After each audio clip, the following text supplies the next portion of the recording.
ngayon ay magre-review tayo na NK400 version 4. Ito yung top of the line and latest version ng NK400.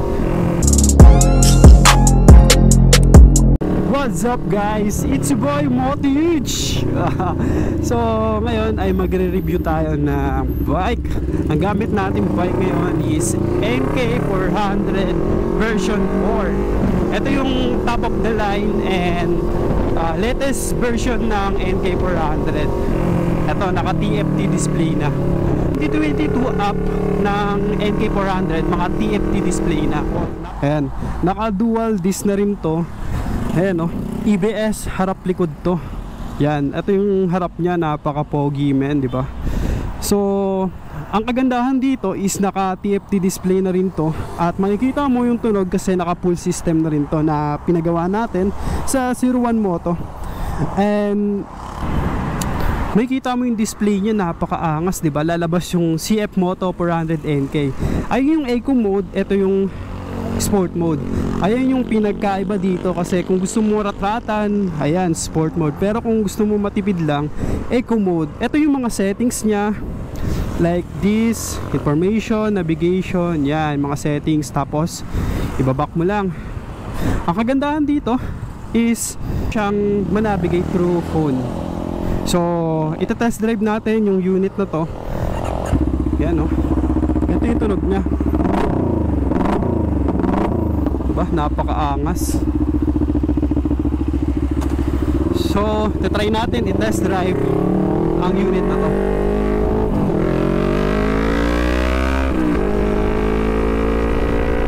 Grabe, napakaangas men. Kita nyo pa lang yan. Eco mode pa lang yan ha. Pero ang bilis niyang kunin yung 100. Ang bilis niyang kunin yung 100.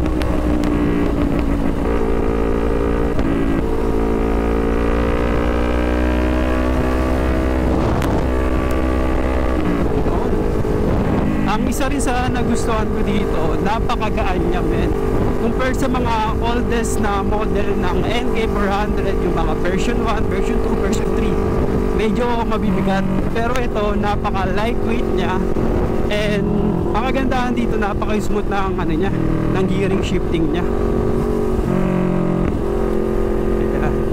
Tsaka hindi ka mahirapan dito sa mga singit-singit.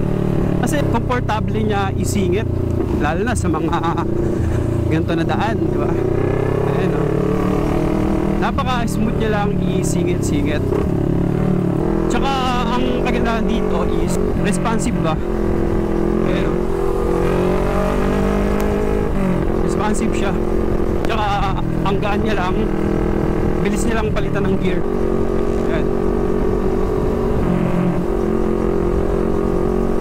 Lang talaga sa pagbibig bike, medyo mabibigitan ka dito sa NK. Pero compare sa mga NK, mga old model, mas magaan to, mas pa-lightweight siya ng pa-lightweight habang ina-upgrade nila yung NK400. Nang ulit pala tayo nakapag-vlog ng ganito ng puro highlights lang yung mga vlog natin eh. Ngayon tayo ulit nakapag-vlog. Nakakamiss rin palang mag-vlog. So kakabili lang rin pala natin to na GoPro 12. Ito yung latest na ang GoPro 12. So yung settings natin is naka 4K lang tayo. Actually first time natin to gagamitin yung GoPro 12 sa gantong rides.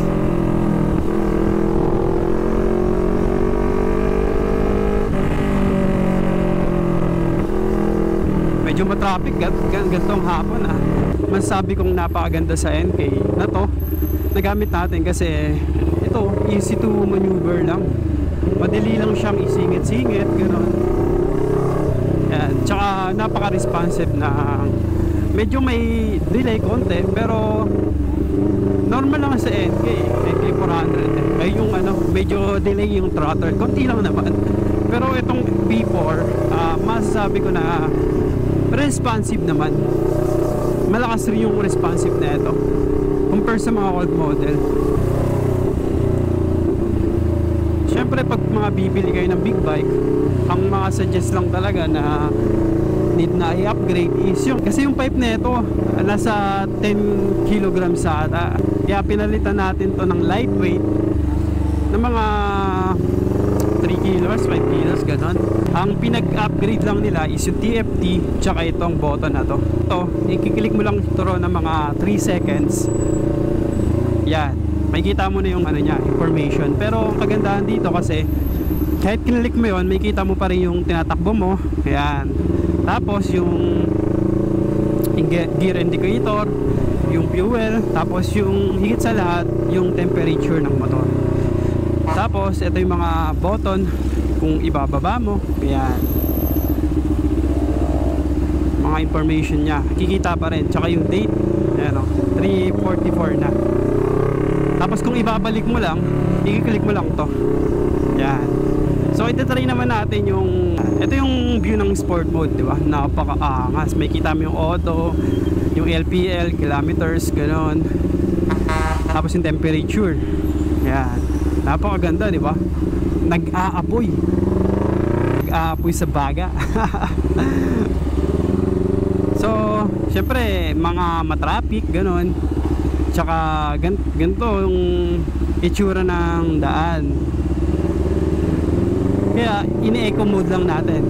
Maganda dito kasi sa eco mode, na-maintain nyo yung sobrang tipid ng gas consumption.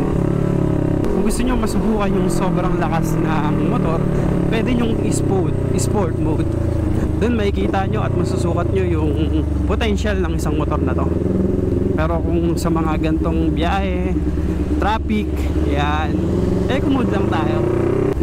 Grabe, napakainit ng panahon ngayon.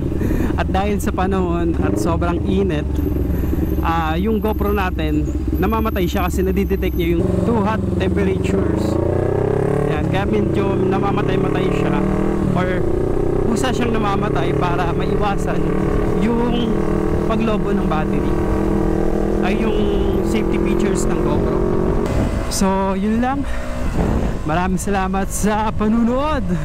Once again, this is Moto Huge. Peace out. See you next vlog.